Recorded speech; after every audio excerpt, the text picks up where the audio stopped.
Matsya Part 5, when the animals started arriving.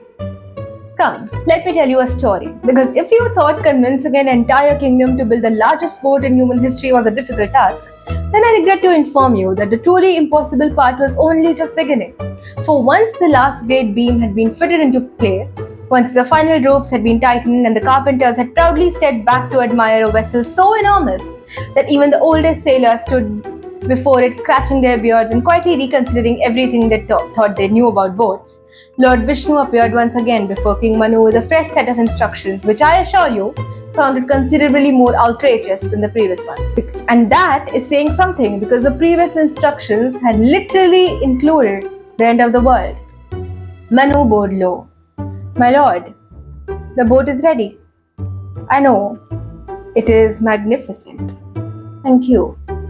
And now, Vishnu said with a sort of calmness that only a god can possess while giving completely ridiculous instructions, fill it. Now, if somebody tells you to fill a boat, your mind naturally thinks of sensible things. Food, water, blankets, perhaps a few chickens if you're feeling ambitious. Vishnu, however, had something rather more comprehensive in mind. Bring the 7 great sages. Manu nodded. Gather the seeds of every useful plant. Yes, my lord. Preserve the sacred knowledge. Yes. Collect the medicinal herbs. Of course. And, Vishnu continued, bring the creatures of the earth. Manu waited. How many? As many as must live again. There are moments of life when one's brain simply decides to stop participating in the conversation. I suspect this was one of them. Because there is a considerable difference between hearing bring the animals and suddenly realizing that someone somewhere must now determine exactly how one persuades a rhinoceros, 2 peacocks, 300 startled deer, and what I can only imagine were several deeply suspicious monkeys to cooperate with the same travel arrangements. My lord, Manu said cautiously, has anyone ever even attempted this before? Vishnu smiled. No.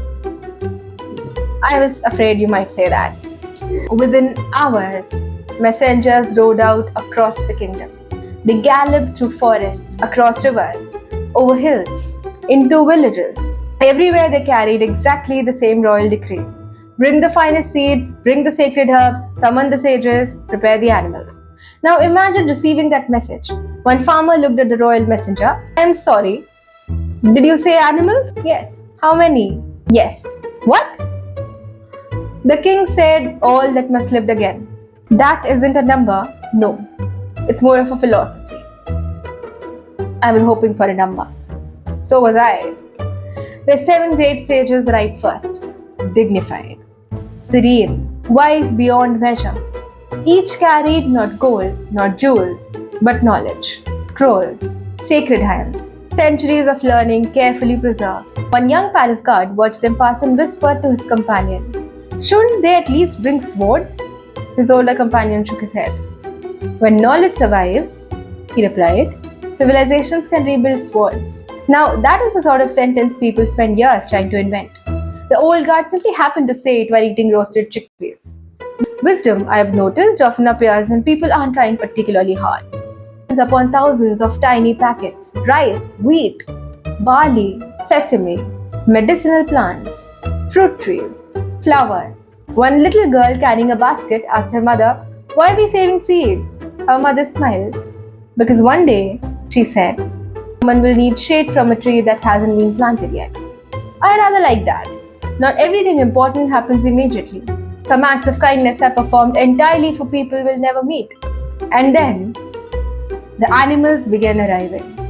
This is the part I would have paid to watch.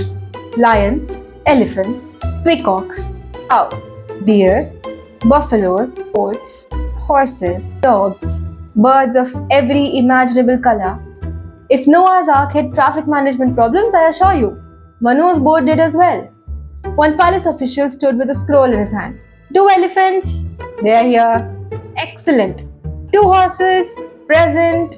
Parrots, they won't stop talking. They're parrots. 2 monkeys, they were here. What? They've escaped. Again? They never technically arrived. Somewhere nearby, a monkey was sitting on top of the boat eating somebody else's fruit with complete confidence that it owned the place. There's never been a monkey in history that looked guilty. The birds were relatively cooperative. The deer were nervous. The cows behaved exactly as cows always behave, which is to say they calmly accepted the situation as though mysterious floating kingdoms were perfectly ordinary. The cats, well, cats remained cats. One royal attendant spent nearly 3 hours attempting to persuade two particularly unimpressed cats to enter the boat. He offered milk. Nothing. Fish? Nothing. Soft cushions? Nothing. Finally, the cats climbed aboard entirely on their own. Not because anyone had convinced them, but because they had independently concluded that it was their idea. Some traditions are eternal. The elephants thankfully behaved with remarkable dignity. The goats did not. One escaped every single afternoon. Not because it wished to flee, simply because I suspect it enjoyed watching grown adults chase it. Goats possess an extraordinary talent for believing every fence exists purely as a personal challenge. Meanwhile, dark clouds had begun gathering. Not ordinary monsoon clouds, those stretched across the heavens like enormous mountains of shadow. The winds changed. Bird songs slowly faded. The air itself seemed to grow heavy. People began looking towards the horizon more often than usual. Fishermen quietly pulled their boats ashore. Old women, who have an almost supernatural ability to recognize when weather is about to become everyone's problem, looked at the sky and muttered, "I don't like that." They were right. Far beyond the horizon, the oceans had already begun to rise. Everything was ready.